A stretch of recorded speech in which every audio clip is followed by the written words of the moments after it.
clause that is supposed to guard the assets of the country. He swore an oath to protect the sovereignty of a country.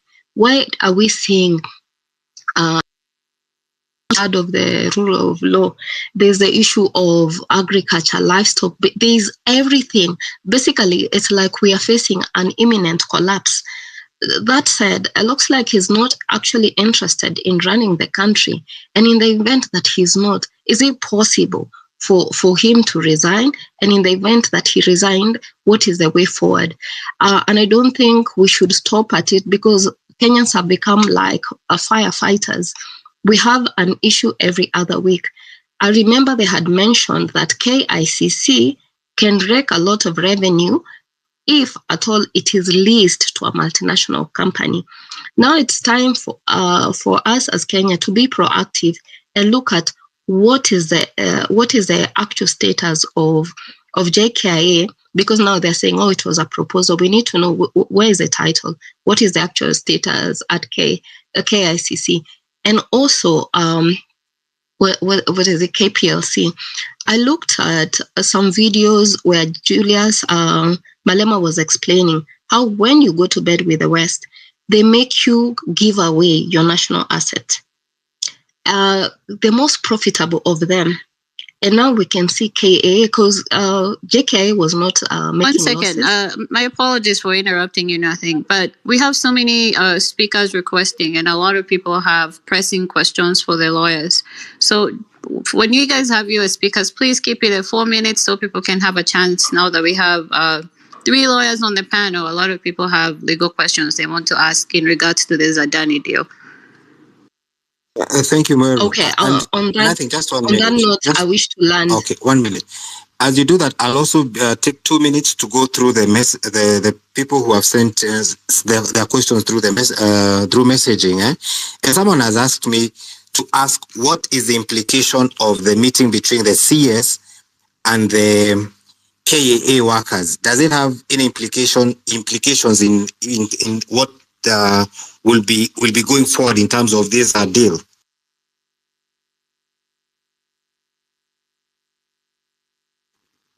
Ndegwa or any lawyer can answer that. Does it stop anything now that the KAA staff have said they're okay and they have done their strike? Tony, I pass over to my seniors. Okay, Kibe, or I could walk out any of you. I think the issue of JKIA is a matter that is bigger than employment. Employment is actually one of the smaller issues. Of course, it is a personal issue to those people who work for KAA. It is very easy for their concerns to be addressed and told that you are going to be retained on whatever terms and conditions that you are working for the time being.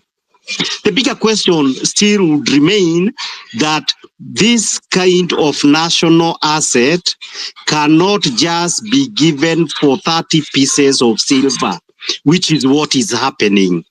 KAA, anybody who wants to invest in Kenya is a very big country with only 1 or 3 or 4 functional airports. Other countries, smaller ones like Denmark, have even up to 10 airports. So we have a lot of land that Adani and any other rich man from India or UAE can come and be given land to do an airport. But whilst there is no other airport, and whilst this is making some revenue for the Kenyan people, they are entitled to keep it, and a very clear discussion in which people are not pocketing money to sell the country's jewel is going to be undertaken. But for the time being, that discussion has not taken place, and therefore these things should actually be called off completely until the discussion has taken place as to what needs to be sold and what should go first. In my view, JKIA can only go last. So we have a few people who have requested, but it looks like we're having a technical issue. If you're requesting for the mic, please drop and request again because we're not able to see them. So there's something I wanted to go over about this Public Participation Act. There's a few people who are here who are listening that maybe have not had a chance to review it.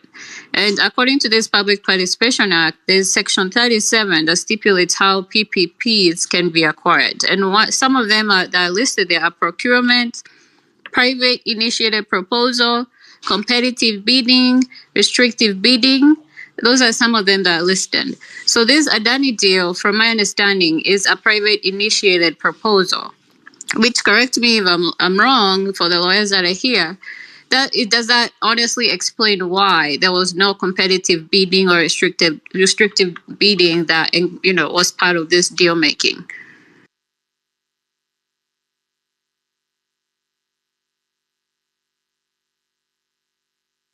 Is that a question, Muero? Because someone else has asked. Because it's been a lot of I've seen a lot of conversation about why there was no bidding that was presented, but after reviewing this act under Section 37, it stipulates, it sort of answers my question, but I sort of wanted clarification from the lawyers here. And just to join that, because someone else has asked the same question, but he said, is it possible for Kenyans to know who else presented the PIP and who are the Kenyan shareholders in the Adani LLC? Those two questions. So Ekuru or Kibe, any of you lawyers can take that question. I think Ekuru can have that, or if he doesn't, I can take it. Go ahead, Kibe. There seems to be two questions. Number one, it is true that you can do a privately initiated proposal, PIP. But even when that is done, the procedure, and I think I'm aware of some of the facts which you cannot detail all of them right now, the procedure under which that would have to take place is that this fact must be announced to the people of Kenya even before it goes to cabinet, and we must have time to evaluate whether on what basis KAA would even be available for purposes of such an arrangement. Because as we are saying, even at the family level, it is not everything that is available for sale, even if something must be sold. Issue number two, about whether or not we can know who are the partners of Adani in this deal. All these kind of things are done for that reason. There are matters pending in court. The laws requires that every person who is going to benefit from whatever transaction that is of this nature must be disclosed. What are their identities? So this is going to be possible. But this is not, for me, the most important issue. The most important issue for the time being is that we learned about this deal when it had progressed considerably. Cabinet appeared to have met secretary and appeared to have said, we have received this deal from Adani. Cabinet exercise public power, including the president, that this is property that belongs to the people of Kenya. So you cannot receive a proposal of that nature. You pretend to give reasons. You don't even tell the representatives of the people, which is parliament. Even if parliament sometime back, the minister and the CS Treasury to sell Kenyan property the way in which they want, they exercise delegated legislation. And therefore, in circumstances where you have a parliament that is a rubber stamp and has actually passed a law not to be involved in important decisions for the country, it becomes incumbent for the people of Kenya to be directly consulted on whether or not these kind of deals are going to be approved. And if they are not consulted, it is my considered view that that would fail under Article 10 of the Constitution, because we are talking here about public property and a matter of national prestige and a high value public asset. it must be dealt with in a more responsible manner. It is not a matter of small technicalities of whether a certain law has been followed strictly or not. It is a fundamental question of whether in the first place this should be taking place, and if at all, with a fraudster businessman from India. So if you can allow me just to add to what Jkia said, please. Yes, go ahead. Yes, sure. So, for example, under the Public Procurement Act, and even read it together with that PPP, you see, there has to be exceptions. Why are you basically almost like this is almost like direct procurement? What is the urgency in actually going ahead to say we need Adani? And normally, even when you go for that kind of arrangement, you will have to consider a number of other interested parties. So you do what we call targeted. So it's like a head hunting. So you say, okay, Adani or another person who is an expert in this, we want you to give us a proposal on this, but you have to demonstrate the urgency to it. In the absence of urgency, then the normal legal process follows. But over and above that, we are not just dealing with any need of an institution. This is about Kenya. This is a security installation. It's a public property. So you cannot privately procure a public property. You have to follow the process. In any case, honestly, like Jkia said, Kenya is too big. If today, for example, you wanted to build another airport, we'll probably build an airport, say, in Isiolo, a very world-class airport, and encourage tourists to fly directly to Isiolo to climb Mount Kenya, go to the Aberdares, and do a safari. But this, where is the need? Where is the urgency? In law, that they failed that test. Over to you, Mwero. Interesting that you say that, Ekuru. And before we come back to you, Mwero, I don't know whether you have anything to add before we bring in Tony Gashoka and Marabou-Stock in that order. Yes, I do. Under Section 40 of this act, actually, Section 41, where we talk about the due diligence that has to be conducted in order for a PIP to be approved. A lot of this, Adani is already, I don't think they conducted any due diligence, honestly, because it says pretty well, a private party cannot be debarred from any other country for participating in PPS. It cannot be corrupt, sued, or convicted on any acts of corruption. It has to be tax compliant and is not on any default in terms of payments, cannot have any legal proceedings or bankruptcies, cannot be convicted of any crimes. I mean, we're all very fully aware, and it's public knowledge and information of all the crimes that this company has been plagued with. So, I mean, when we talk about violations of just this act itself that they seem to have engineered to help them with this kind of theft, it's already been violated. So for the lawyers here, please respond to this. So is this going to also help? And I know one of the lawyers, Ikuro, mentioned that he's almost certain that this is going to get voided. Is this one of the things that you guys are also bearing in mind when it comes to this?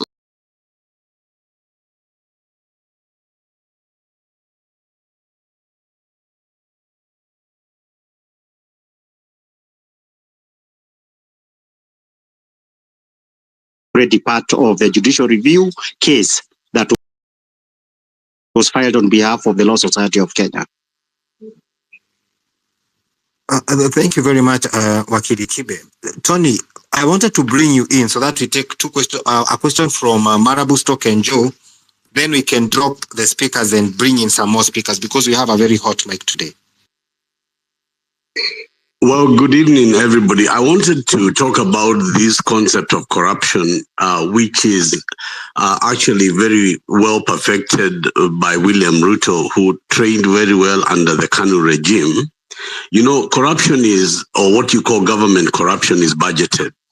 So ordinarily what you do is you get a need for a project, you give it a monetary figure, you put it in the budget through the treasury, the ministry advertises a tender, you shortlist a person that you have identified, then you award the tender, they go ahead and do the job, and then you pay.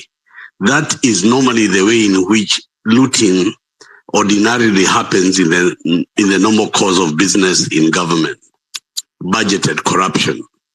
As corruption has become more and more difficult to hide and has taken longer and longer because of the public's appetite for scrutiny and public participation, looters and crooks and fraudsters have had to improve their ability to heist and to steal. And most of if you look at the SGR, for example, a lot of the looting of the SGR is external. A lot of the money stolen there is through insurance. People in Kenya do not actually know because it is not something you ordinarily think about in corruption. How much insurance is paid per year on SGR? How much insurance is paid in terms of reinsuring the risk of SGR to Munich Re or Lloyd's of London or whoever else?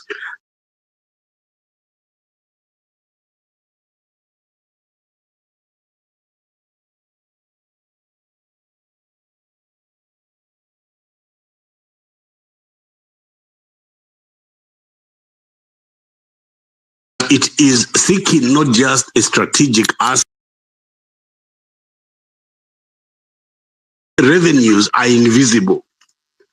People forget that over 200 tons of horticulture products are exported every day from Jomo Kenyatta International Airport. And those are legal horticultural products. What about those that are not legal, that go through aircrafts worldwide?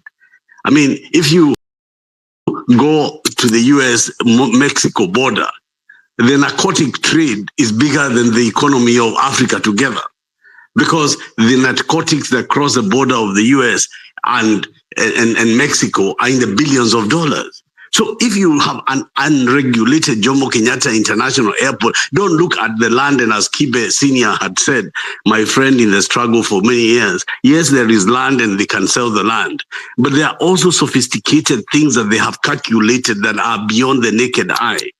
That is just cargo. When you look at why duty-free shops and all these things have been a problem in Kenya ever since the time of Kamlesh Patni and the World Duty-Free sagas, it was because that is revenue that is recurrent and that is not accountable, because you cannot count it. You cannot be able to quantify it. You just put it in the pocket. As it becomes more and more difficult in Kenya to steal in national assets because of public scrutiny. Now, I want to say some issues that Mweru was raising as to why Lawyer Njeru and I have decided to go to the court for a constitutional interpretation. As Kibe will tell you, the LSK went for a judicial review mechanism that is going to question the propriety of the deal between the Kenya Airports Authority and Andani, and whether or not it's a good deal, whether it was done properly, whether or not it stands the of a public, award in the normal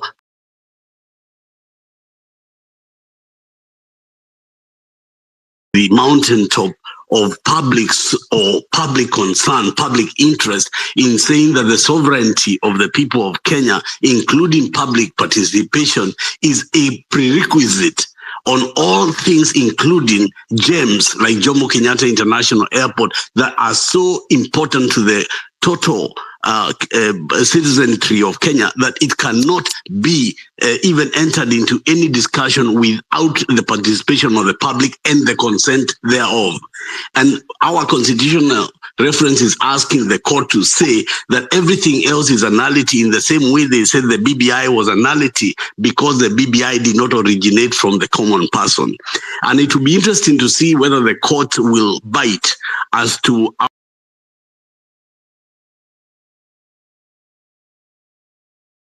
participation, as was, vested through the Bomas negotiations in the public, if that is upheld, it means that the public can continue. And that's why I had invited Morara today to come and tell us what he's doing going around the country, because if public scrutiny on public projects continues, it means that stealing public assets becomes difficult because the public are not involved. And if the public are involved, then that theft can be mitigated or stopped. And therefore, for me, the question here will be whether the courts will say that the public must be involved, and if the public say that they are not involved, and if they feel that the threshold has not been met, whether or not that contract can stand. And as Kibe has said, if it was to stand through authoritarianism, it will be an nullity later by succeeding governments. Now, where are we now in terms of the country and in terms of this Andani issue? I think because of the online petition and because of the Kenyans coming up every day on this issue, it is becoming very murky for Andani and William Ruto to close this deal, simply because the fine print of the deal would require what I am saying, the issue of exporting the theft of money from Kenya's borders to India. As you know, this is why this deal is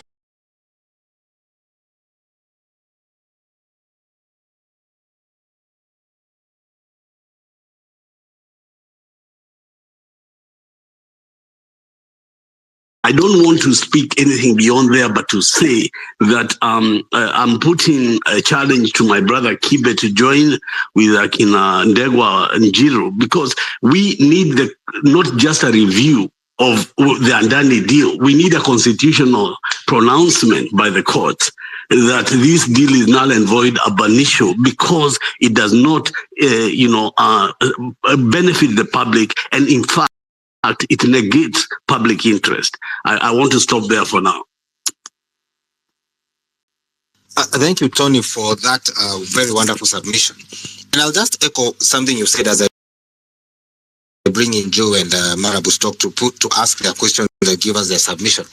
That what we try to do every Wednesday on Point Blank is we try to build a team that when Kenyans come to this space and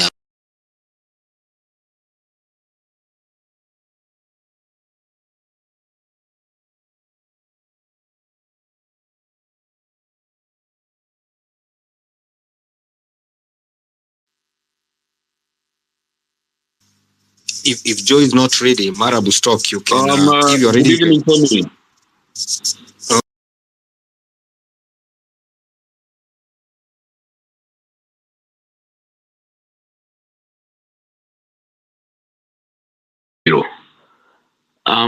Adani in Australia is, I think, a persona non grata at the moment. You go to India, there is a stock manipulations. Is there a way we can ban Adani from doing business, any business, even currently the PIP he has also on Ketraco? Is it possible we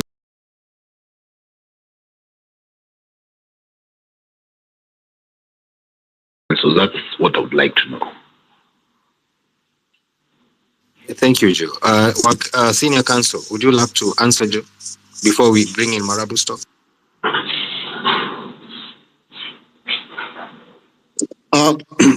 If I may give a shot on that. Okay. Sure, Wakili. Yeah, so first of all, I think the most important thing is that we need the goodwill of the government of the day to be able to ban Adani from Kenya. But unfortunately for us, we are dealing with a corrupt regime that goes even against the laws they pass in Parliament. And after all, I mean, we know that Parliament today is an appendage of the executive. However, to Marabou's question, yes, we can go on a constitutional petition and actually demonstrate as much as possible, but we need to gather enough evidence to demonstrate that this person is undesirable and it cannot possibly acquire this contract because of the way in which, I mean, if you look at the law as it is today, honestly, it doesn't qualify based on even his character internationally, and the fact that even if we were to invoke Article 10, that is sufficient enough because Jkia is actually a public good.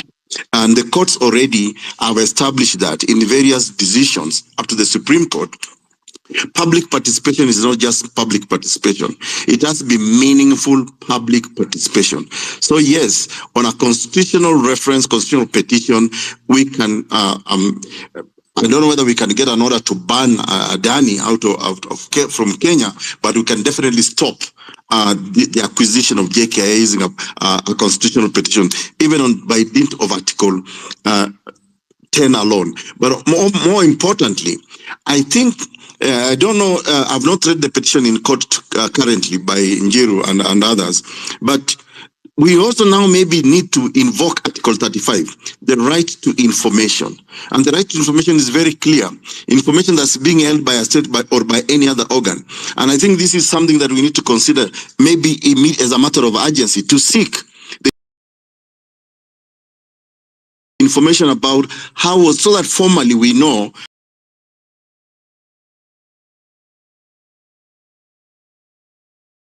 But I think now we probably need to write formally to the Ministry of Transport, and I think even to the Office of the President, that by the end of Article 35, you owe Kenyans an explanation how was this, what are the details about this deal. And I think if they refuse, then we can.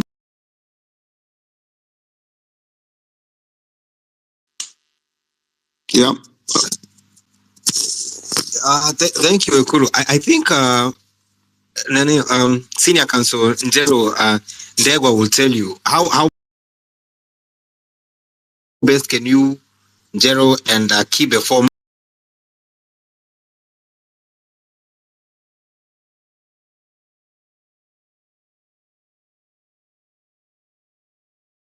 invited me to join, and I will join as one of the councils. And I believe Ekuru Aukota has expressed the same wish. So we can all form a formidable team.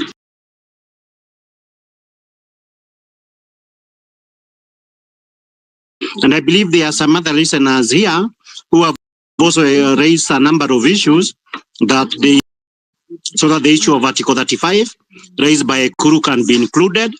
And also the issue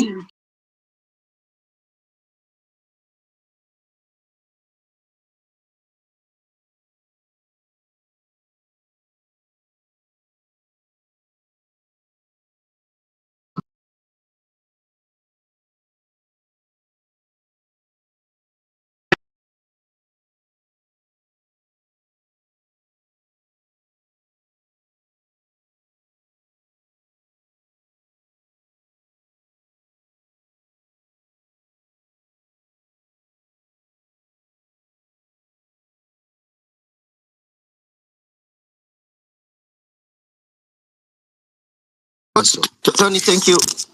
Tony, thank you.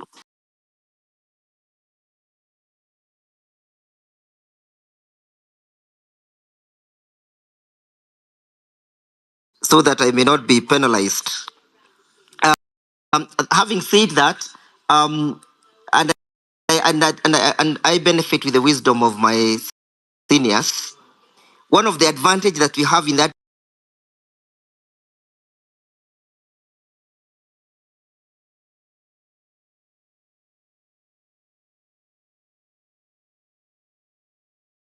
some documents for which we are yet to scrutinize and see. And also noting that we also have the opportunity will be included. I keep on saying the more the merrier. We need to have these arguments benefiting the court, and especially from experienced advocates like Dr. Ekuru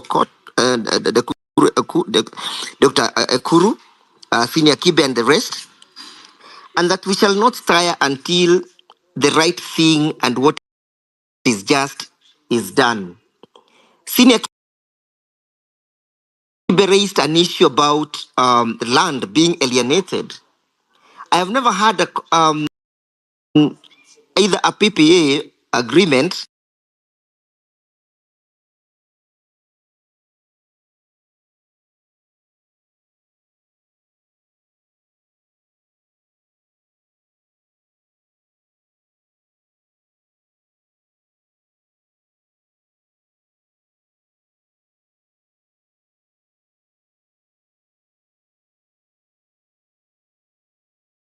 we were to make an assumption that they are going to build on and transfer? Why should there be a necessity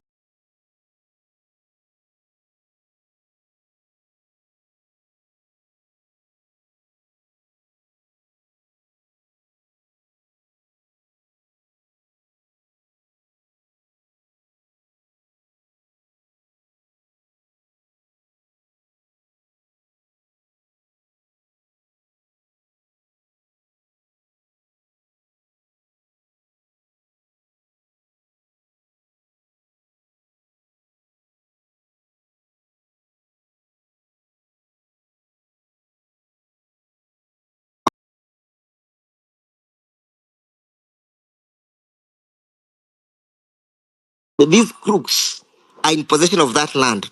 Suffice to note that the PPP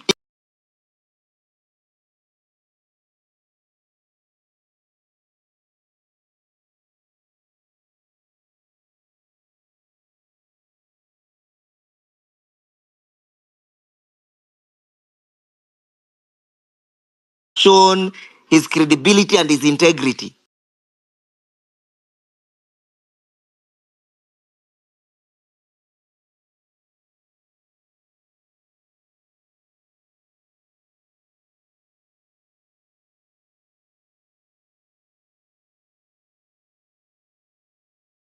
Because he makes and uses them as an accessory to steal and enrich themselves.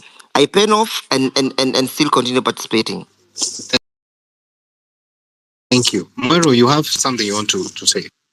Yes. So in regards to the news anchor in India that I reached out to,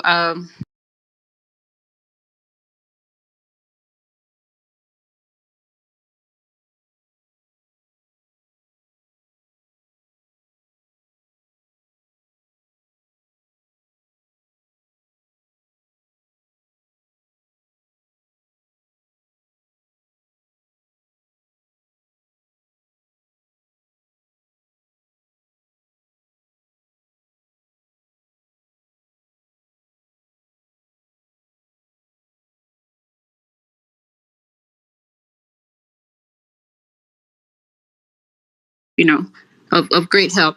So anyway, as we proceed, we have, besides the lawyers that we have present and Tony, we have a lot of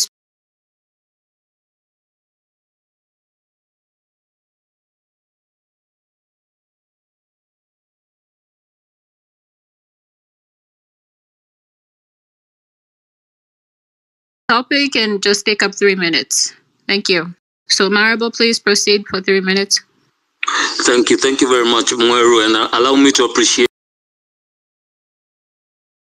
you because you've really brought out some things which we wouldn't have known without you reading. Number one, my question goes to Ndegwa specifically. We deal with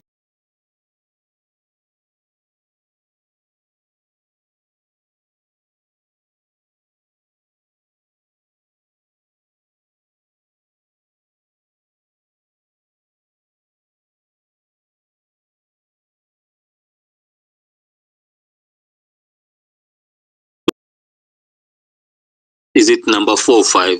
So what is the function of the Attorney General in a PPP procedure?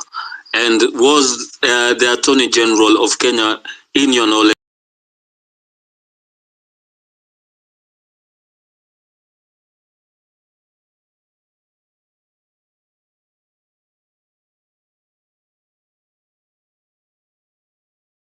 the methods that we can use to generate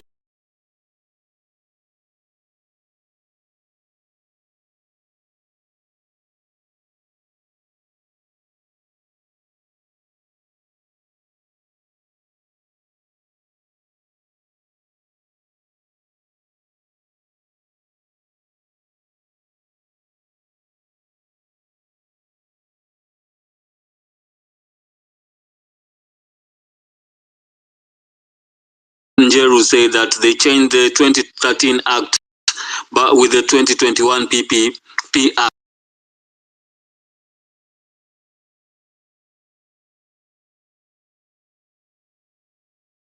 Doing the law law? Should we review the law, or will we continue?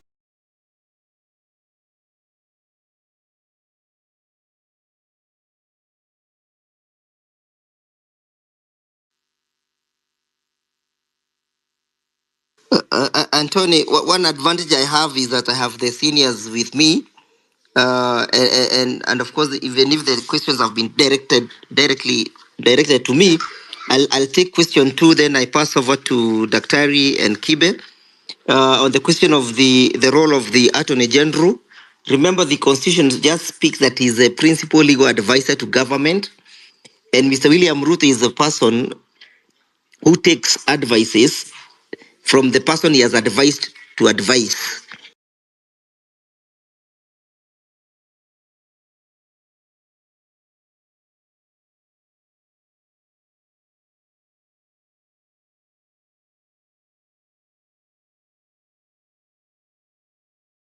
Representative of government in civil suits, then is always very much advisable for you to enjoin him or her in the proceedings. I pass over the first question and the other questions to Dr. Terry and Senior Kibe.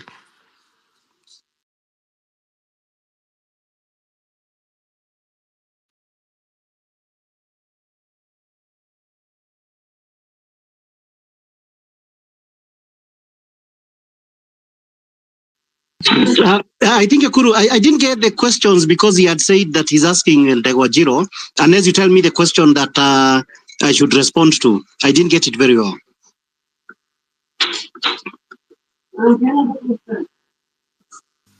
Maybe we can pick. He's asking. Can you just maybe refresh us on the question, please, that we're supposed to answer, me and Kibe.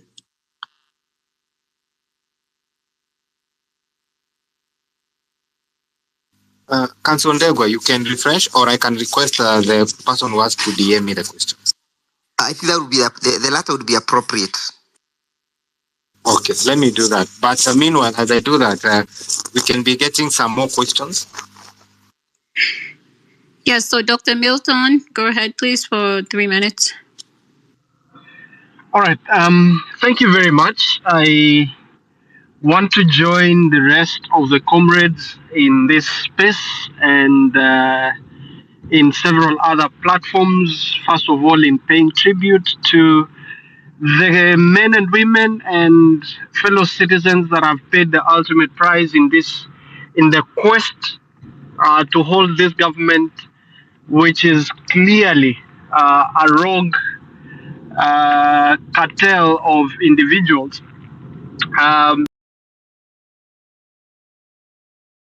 We do everything to ensure that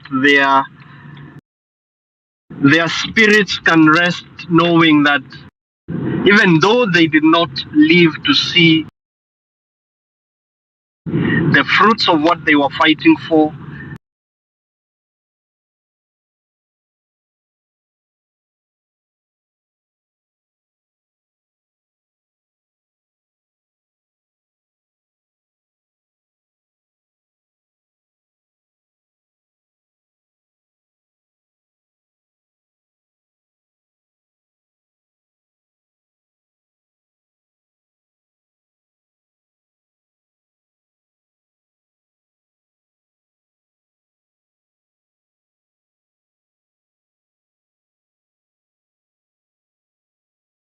to be watering down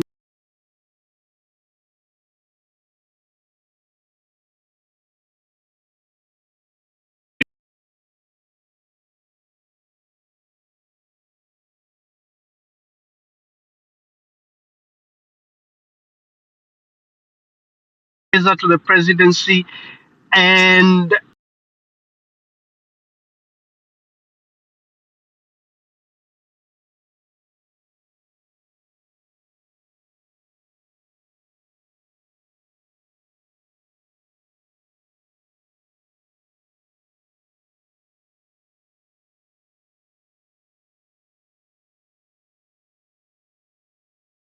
anger at those individuals who hold office or held office at the time when these deals are being negotiated and being put together. Because the Attorney General, and in this case, I would want to speak to the former Speaker who's now CS, J.B. Muturi, who was Attorney General. He cannot escape responsibility as the chief legal advisor to the government.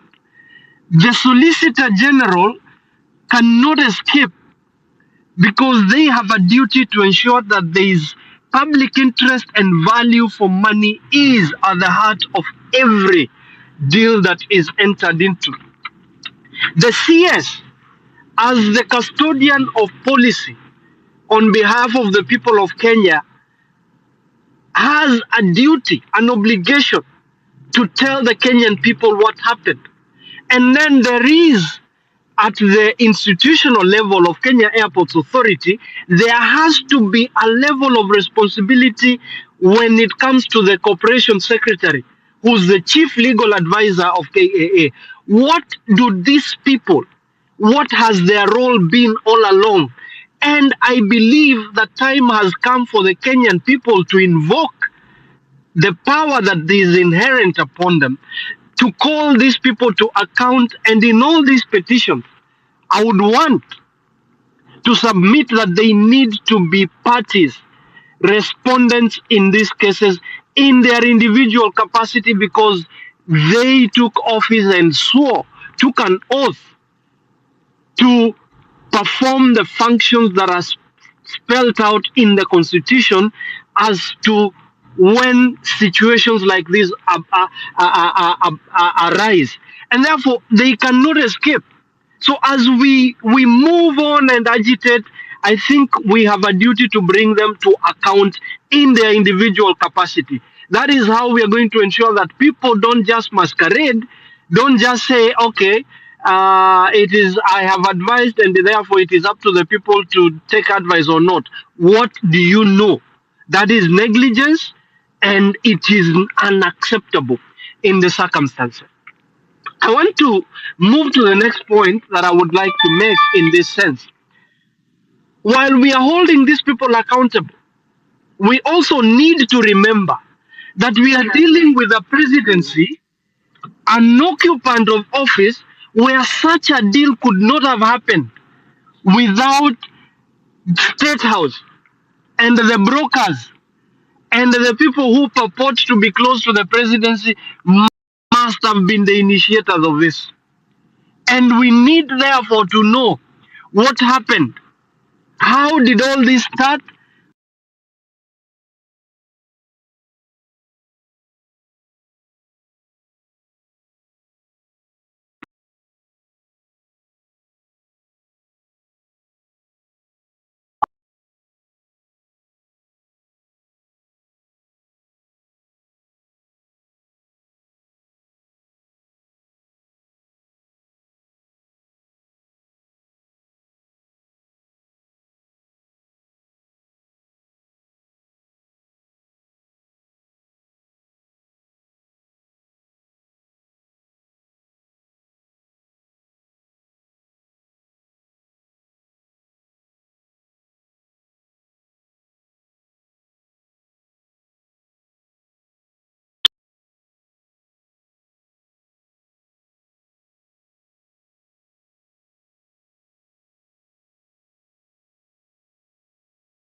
Adani Group deal.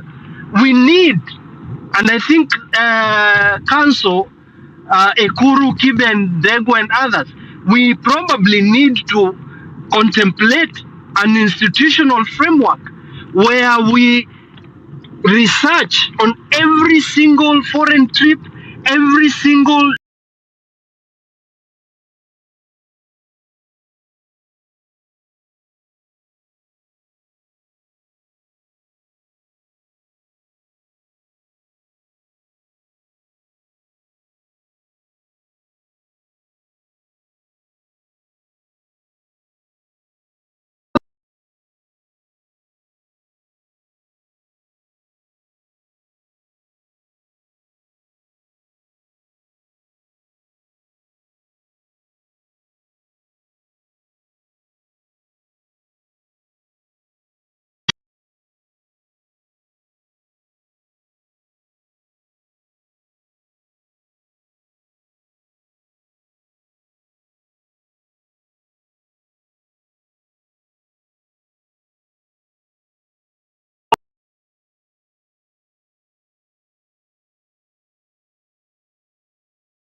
the council here, and I would like to join in the petition, not just this one but many others, so that we can be able to articulate the issues and be able to hold these people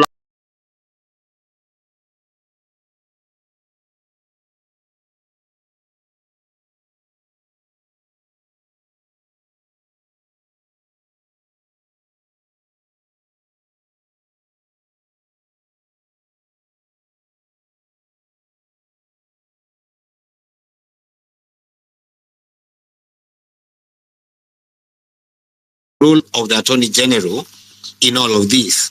So are we focusing on the wrong people? You know, do we need to now look at the role of the Attorney General and the Solicitor General in all this? And the last question Dr. Milton asked about the deals that the government of the day takes on behalf of Kenyans. Councils on this panel, could we be ending up with another the cost and everything, and we are just told we need to pay? I think we start with Senior, then Ekuru, then Degwa, in that order. Yes,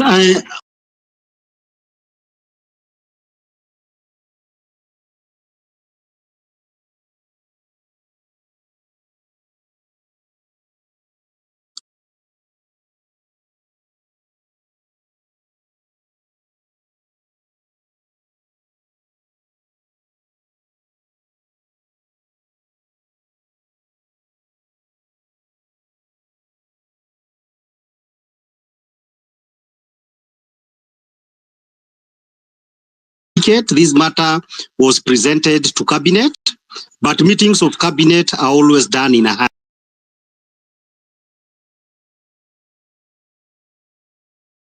That you want the Attorney General to be officially involved. That would have the Attorney General would give an opinion whether it should proceed or not. But the trouble with the PIP issues is that there is almost an assumption that there is almost an assumption that it is a matter for Kenya Airports Authority alone. But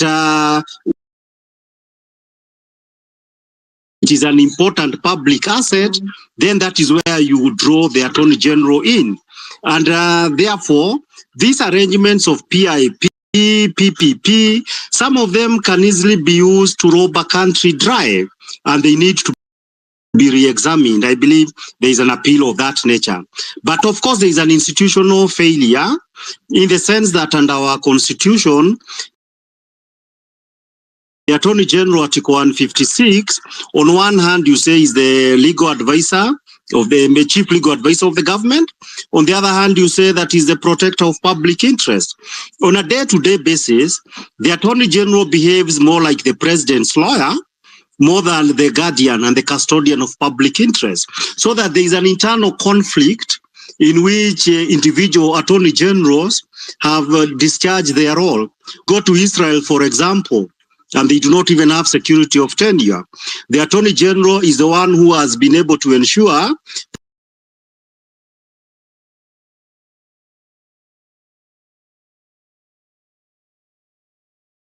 and the general public can go and hang dry.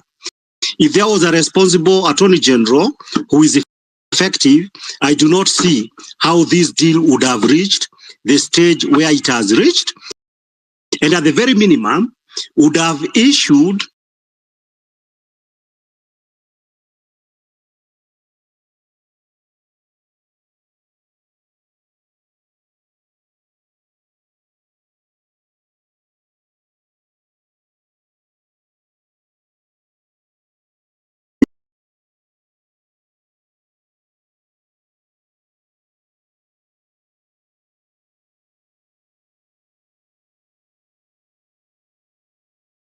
people, the Attorney General ends up being anti-people. That deserves to be addressed as a matter of urgency. I think Ekuru Court can take the other question. But maybe Kibe, before I need to be reminded on the other question, but I think I need to say it categorically. Yeah. I need to say it categorically that I believe that the office of the Attorney General was never involved. If you will all recall the lamentation by J.B. Muturi, he said that his advice was ignored, especially when I think we are litigating the Haiti case. We sued him, yes, but at some point later on, when we got the orders of the court, I think he came out to the open to say that he was never involved. My honest opinion is that this is more of a political deal than anything.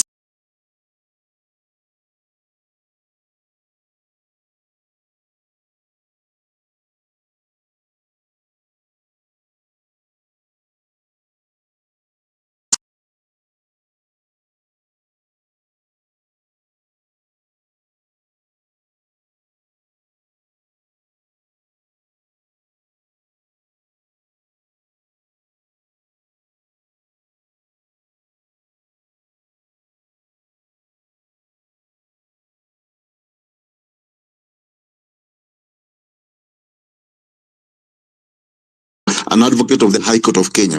I believe that is another.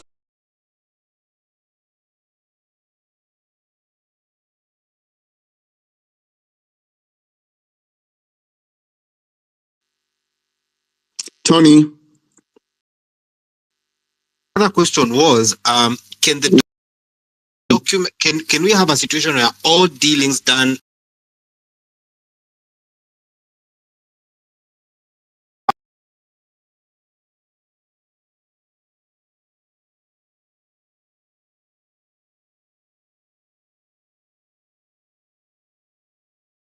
all such dealings about the country ought to be made public, and that's why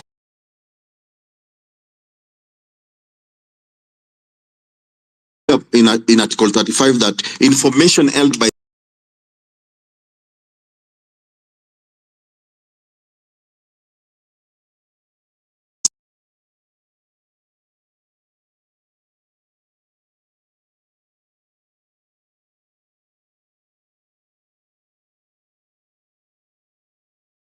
or as a group actually ought to make that information public, and especially in the context, say, of a public entity like Jkia or KAA, even just administratively, and Article 47 of the Constitution, they actually owe Kenyans an explanation. How did this happen? So yes, that information ought to be made public, and I think, except perhaps it's not very clear in the Constitution.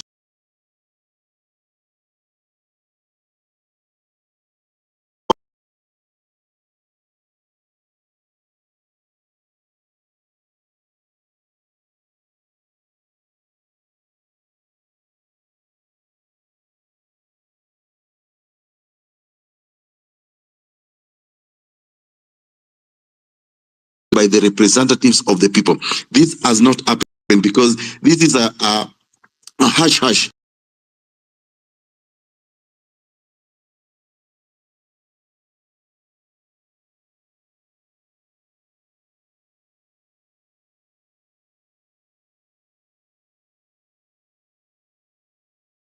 AAA and this crook called Adani, who we need to take to the streets and oppose this man from taking over our JKIA.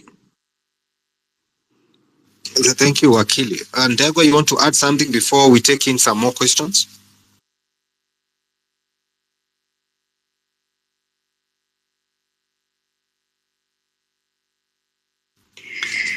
Before he proceeds, as we go on with the questions, I would like to mention that when Degwa is finished, we'll have Joy. Joy, please keep your submission at least 3 minutes and your questions brief and to the point. And then Joy will be followed by Owiti, and then we'll have Titus before we introduce the new speakers. These three have been here for quite some time.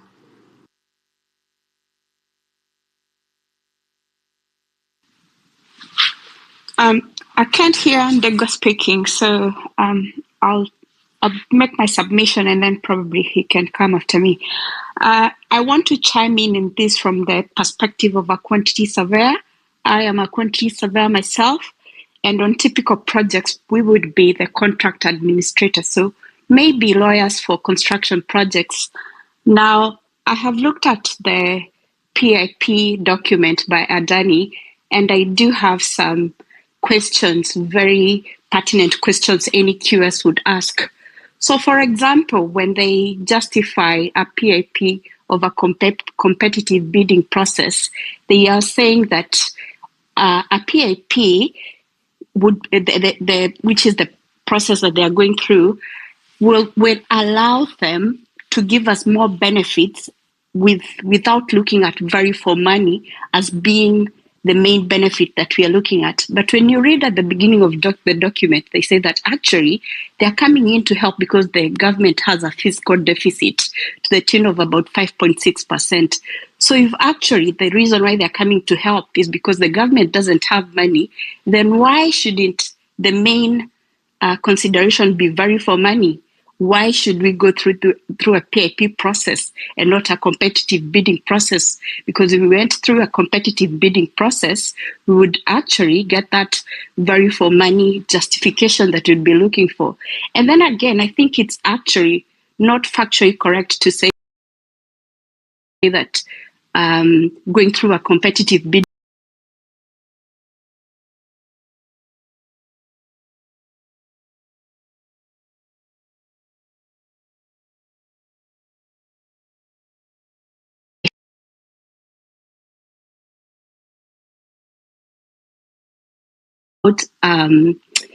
the time that it takes to bid. They're saying if we were to go through a competitive bidding process, we would need to add about 18 months to the bidding process. But we as Kenyans, if we go through this, would need to give them our airports, literally hand it over to them for 30 years. What is 18 months over 30 years? Why are we giving away the family silver to people?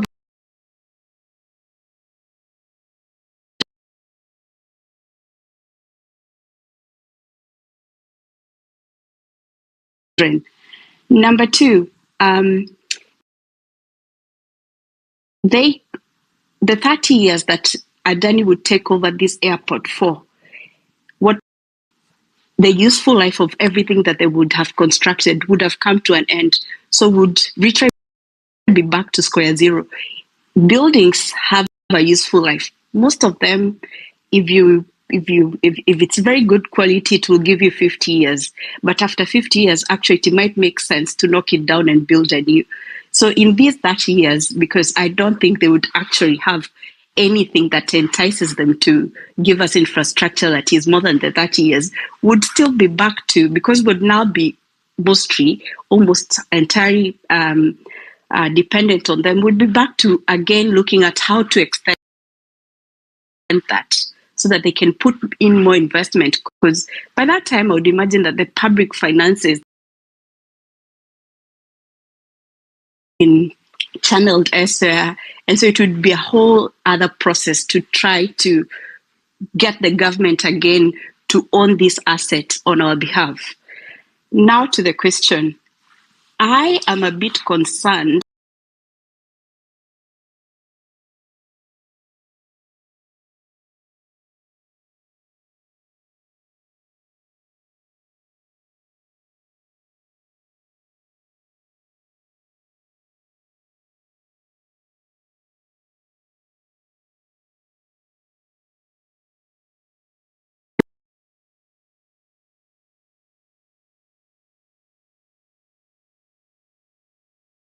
new trading partnerships with other governments, Kenya included. Do you know that the speed at which the trading partnership between Kenya, it's called the EPA, the Economic Partnership Agreement, between the UK and Kenya was signed, of all countries in the world, was the fastest. The fastest. And if you look at that document, sorry, I'm digressing. If you look at that document, there are specific clauses that say that actually, because we are giving concessions to the UK in terms of the tariffs that we are going to charge them, there's some sort of economic disbenefit that this might accrue to Kenya.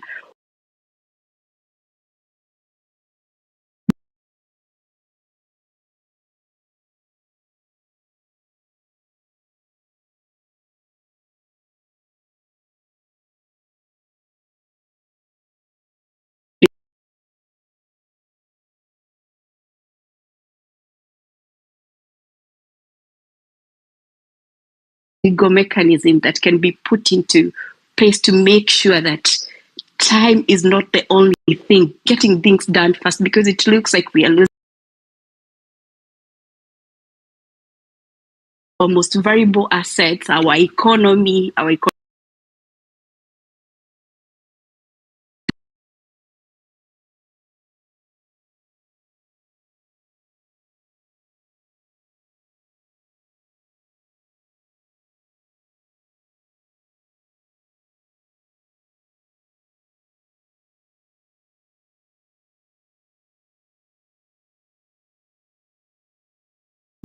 What was your question? In which Wakili would want to take it? I kind of missed it also. yeah, sorry. My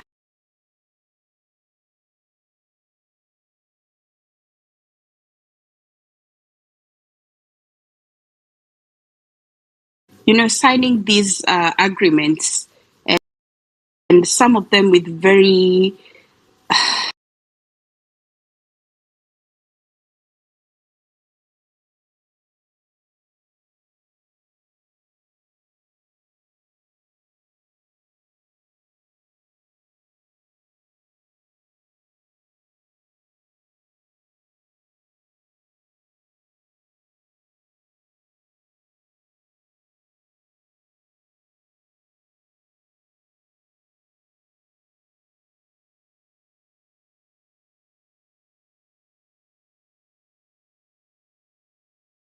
that with the country, but they lost us that benefit.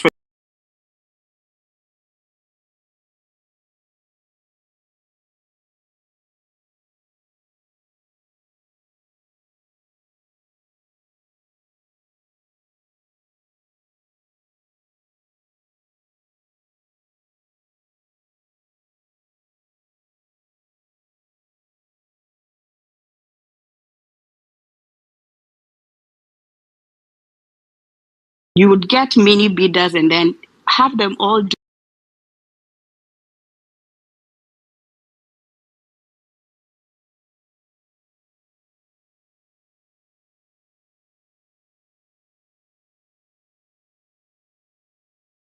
whole timeline of getting this thing agreed. But if we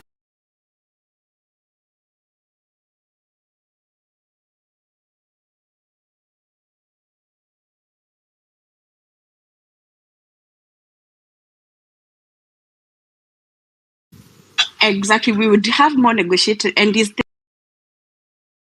there any mechanisms that can be put in law to make sure that we are not emphasizing speed over, yeah. And any lawyer can take it here. I think we are left with Ekuru. So let's have everyone ask their question, then Ekuru can reply, and then we can close it at around 10, 20, 10, 15. So Mweru, you have the list so that you can give the order. Yeah, so next is Owiti. Please keep your questions very brief and submissions.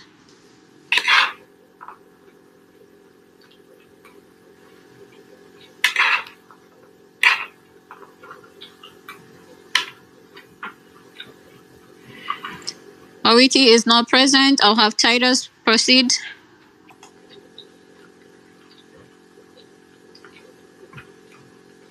Looks like Titus fell off. I think next is Kialo. Yes. Good evening. Hello? Go ahead, Kialo, so that we can close up. Okay. I wanted to put the question to my senior, Mr. Ekuru Okot. We wish to make submissions. Let's say one of the advocates that is empaneled to represent LSK wishes to make submissions on the issue of compliance with the PPP Act, and they rely strictly on Section 3 of the PPP Act that introduces Article 227 of the Constitution that brings about the issue of public participation when a state organ, or in this case, a state entity, is conducting such an agreement under law. Would we be maybe we'll be shooting a long shot when we confine the case to the issue of public participation with regard to Section 3 that introduces Article 2227 of the Constitution of Kenya? Will we be safe when we raise the issue of public participation only with regard to stakeholders, that is basically Jkia users or regular Kenyan citizens, and excluding the airlines, the other stakeholders that basically are common beneficiaries with regard to the activities of Jkia. So I hope you got my question, Ekuru Aukot Senior. Thank you. Yes, I got your question.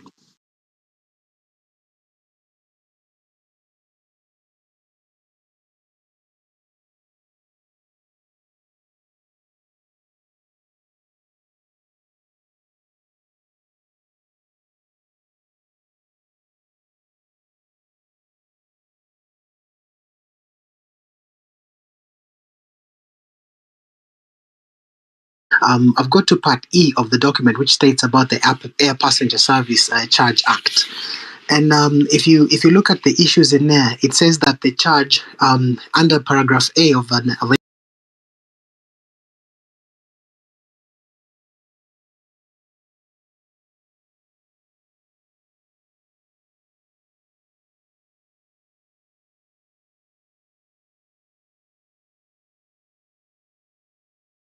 they've already made the agreement once the signing happens, or do they start charging it once they've already advanced the airport? Aerodrome, when do they start charging it? Because according to the document here, 60% of the charges usually go to Kenya Airports Authority, 20% of the charges go to the Civil Aviation Authority, and that is for an external journey. And for an internal journey, 50% goes to the Kenya Airports Authority, 30% to the Kenya Civil Aviation Authority, and 20% to the Tourism Promotion Fund. They're actually asking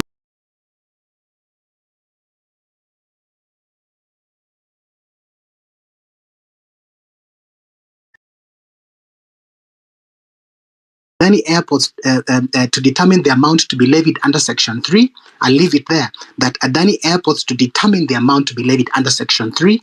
And then Part 3, they also say Adani airports to administer the charge in an aerodrome being operated by it. So the question again, just to, brief you again so that you don't get lost in the many words I said, I'm asking the question, when do they start charging this fee according to what they deem is rightfully theirs?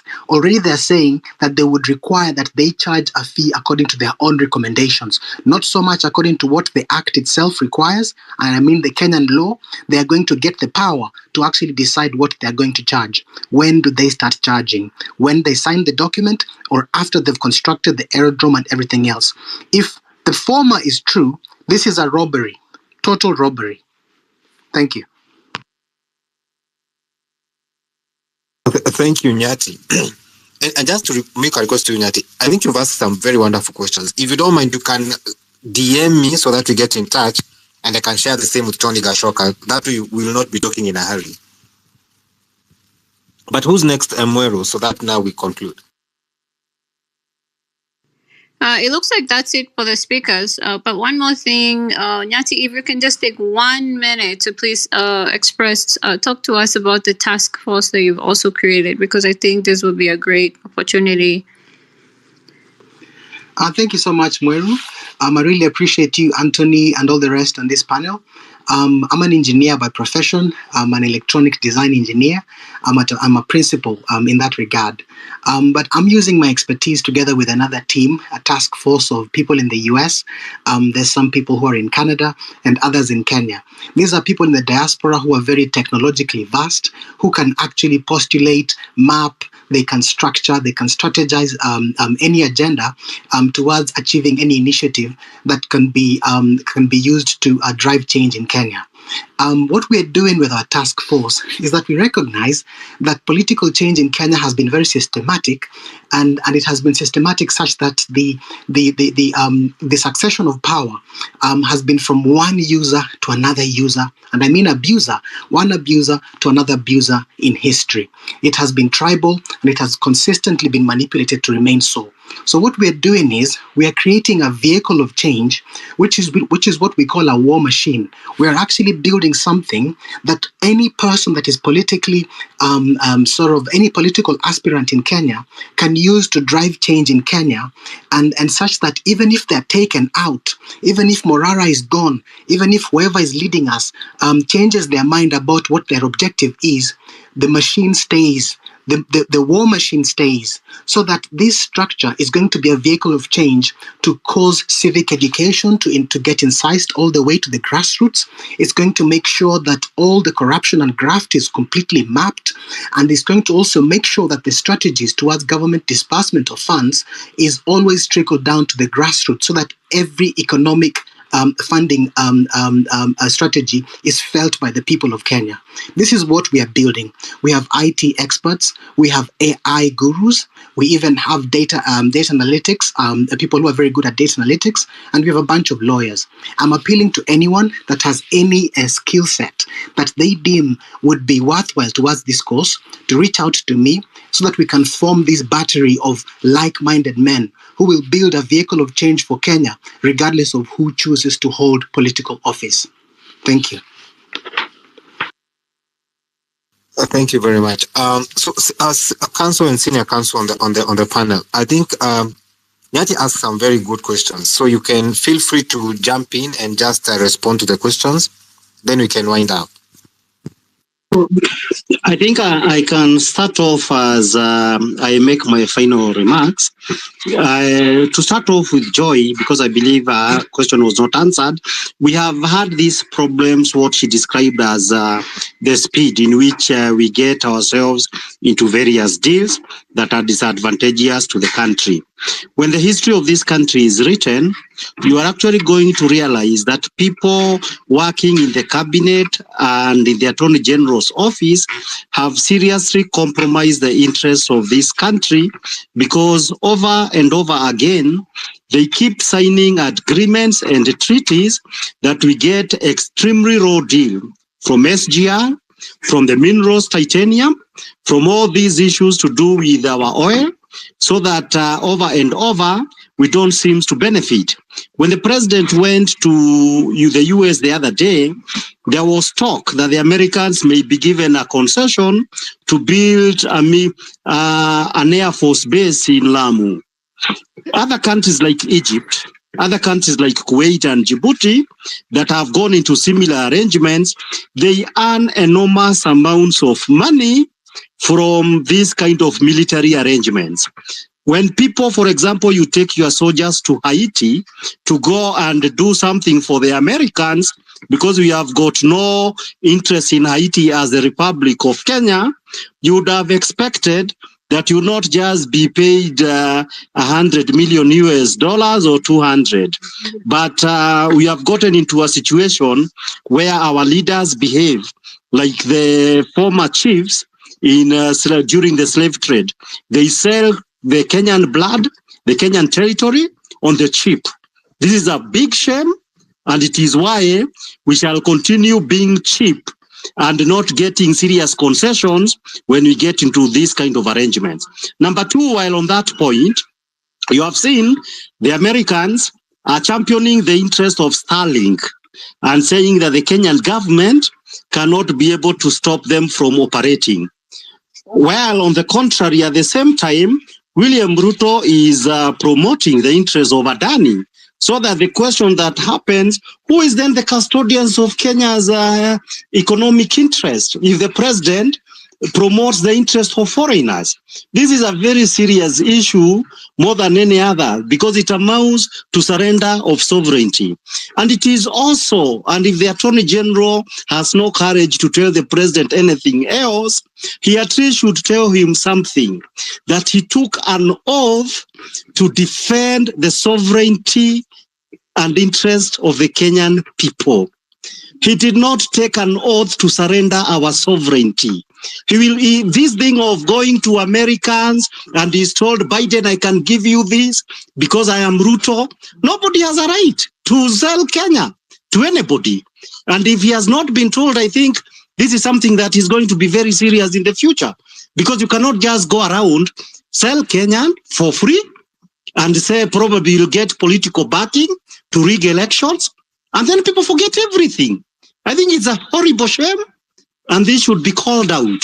For me, it is a shame more than even the legal issue that makes me to feel extremely embarrassed and extremely annoyed as a patriotic citizen of Kenya.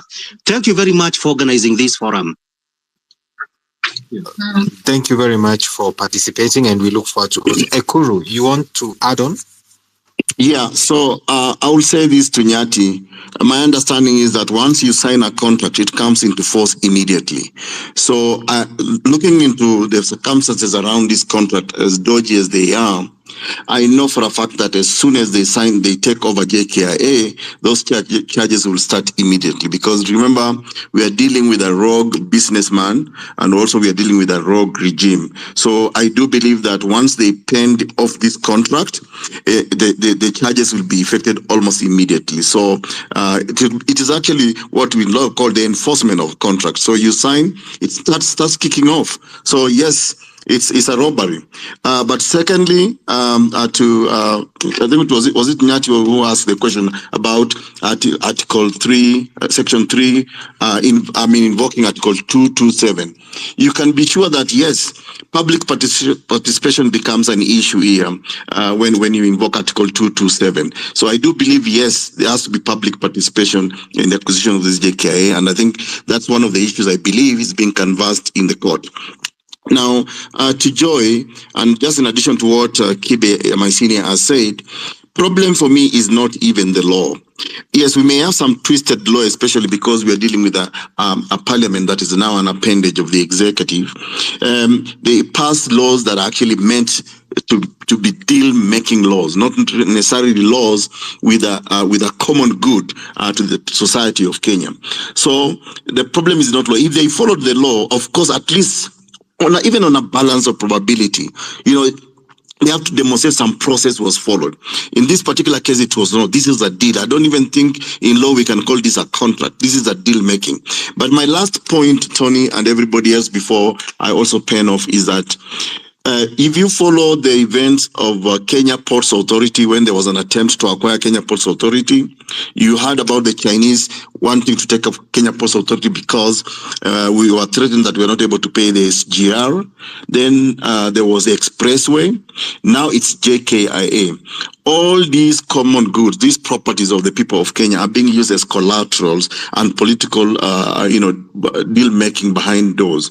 So I would say that, again, I go back to my starting point, that this is a question of governance, a question of dealing with a regime that does not respect the rule of law, will not even follow the rule of law, won't follow it at all. So I think it's now up to the people of Kenya, but I'm really hoping that this regime, we should treat it as an eye-opener. I hope that the people of Kenya can now see that there is a political opportunity in the misgovernance of Kenya by William Ruto, so that it can transition us to the next generation of leaders. And I want to urge all of you not to be fence-sitters. Participate in politics. And as Plato once said, one of the consequences of refusing to participate in politics is that you'll be governed by your inferiors. And that's why we are here talking about the inferiority of these individuals at 22, 26 hours. Thank you very much, and thanks for organizing the space, and thanks for inviting me. Thank you. May I ask a question before we proceed, Tony? I actually do have a question. I'll say in my own personal case, I really want to run for office in Kenya. That was my dream growing up. But because I have dual citizenship, and I read the Constitution, are there any exceptions that can be made, or do I have to denounce any citizenships that I have acquired at other places for me to be able to even run for a seat like an MP?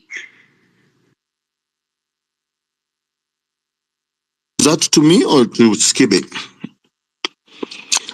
Either one of you. Okay, so there are certain offices that you may not run as a dual citizen. For example, office of the president, I think deputy president.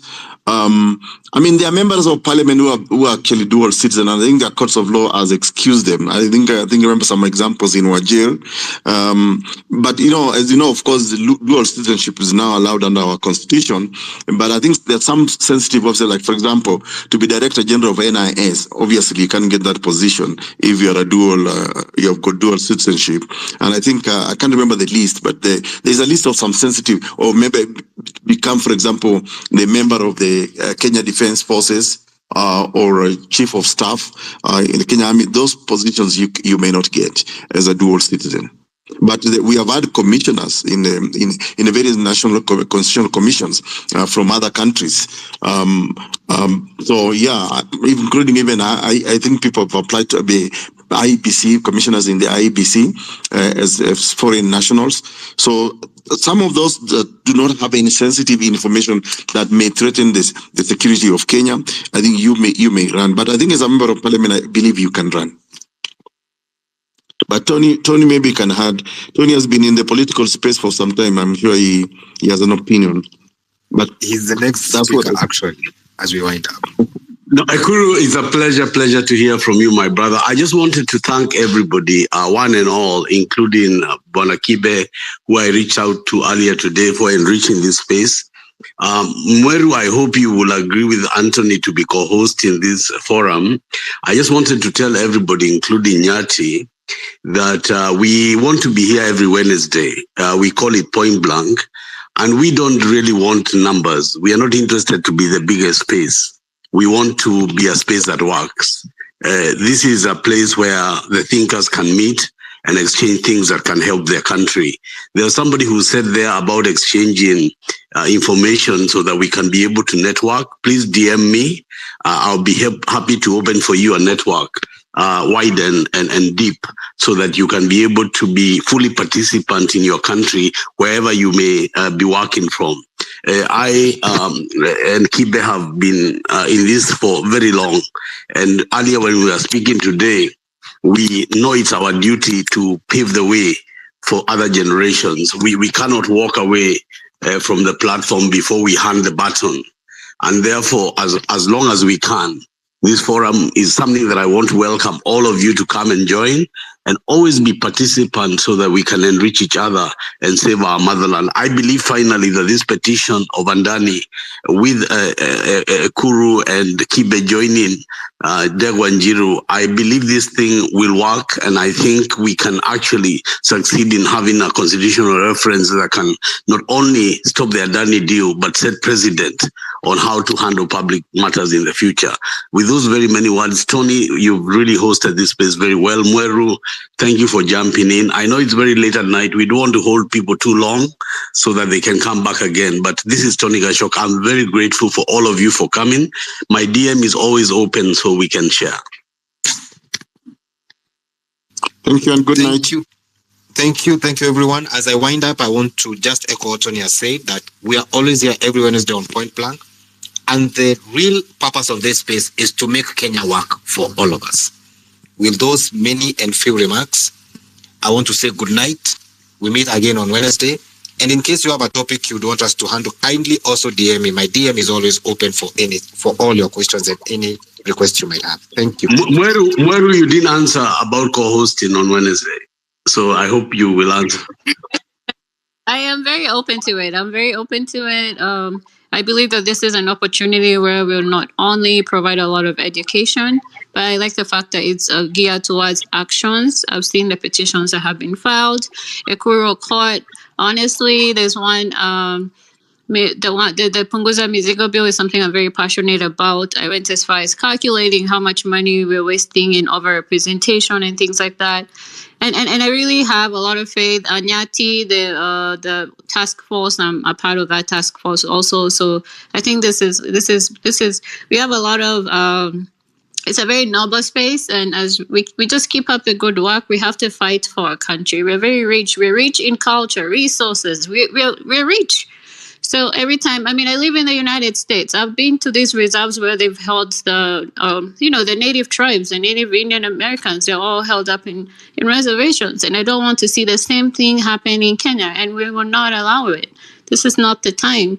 So I am very appreciative of the fact that we're not only we're taking up all these issues that are happening. And, progressively, I think we'll get the change that we want.